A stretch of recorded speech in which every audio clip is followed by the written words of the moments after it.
बहुत साल पहले राजघर के घने जंगलों और पहाड़ों के बीच एक छोटा सा गांव था। इस गांव का रक्षक था एक योद्धा, अर्जुन देव। तलवार चलाने में उसका कोई मुकाबला नहीं था, लेकिन उसकी सबसे बड़ी ताकत थी उसका दिल। वो प्रजा से प्यार करता था और प्रजा उसे अपना राजा मानता था। मगर एक अंधेरी रात दुश्मनों ने हमला किया। गांव के घर जलने लगे, लोग चिखने लगे और उस अफरा तफरी में अर्जुन देव अपनी पत्नी को खो बैठा।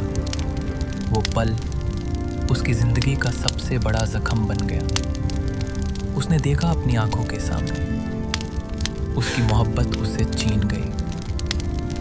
उस रात के बाद उसके दिल में एक ही आग जल रही थी, अपनी पत्नी की मौत का बदला और अपने लोगों को इंसाफ दिलाना। वो अक्सर कहता था, सच्चा योद्धा वही है जो अपना दर्द भूलकर दूसरों के लिए लड़ता है। सालों बाद जब वहां दुश्मन वापस लौटकर राजगढ़ की तरफ बढ़े, अर्जुन देव ने फैसला किया, अब ये अंतिम लड़ाई होगी। उसने अपने साथियों को बुलाया और कहा, आज तलवार हमारे लिए नहीं, अपनी प्रजा के लिए निकलेगी। वो रात खून और गरजती बिजली से लाल हो चुकी थी। जहां अर्जुन देव की तलवार चमकती, वहां दुश्मन धूल चाटने को मजबूर हो जाता। लड़ाई के आखिरी पल में अर्जुन देव तलवार उठाकर अकेला ही दुश्मन के बीच घुस गया।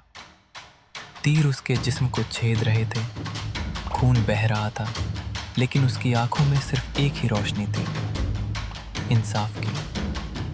और जब उसकी तलवार ने दुश्मन के सेनापति को धूल चटा दी, पूरी जंग का रुख पलट गया। लोगों की चीखें एकदम से जीत के नारे बन गए। लेकिन उसी दौर अर्जुन देव खुद जमीन पर गिर चुका था। आखिरी सांस लेते हुए उसने आसमान की तरफ देखा और मुस्कान के साथ कहा, अब मैं शांत हूं, अब मेरी प्रजा आजाद है। उसके शहीद होने के बाद गांव के लोगों ने उससे सिर्फ एक वीर योद्धा नहीं, बल्कि अपना सच्चा राजा माना।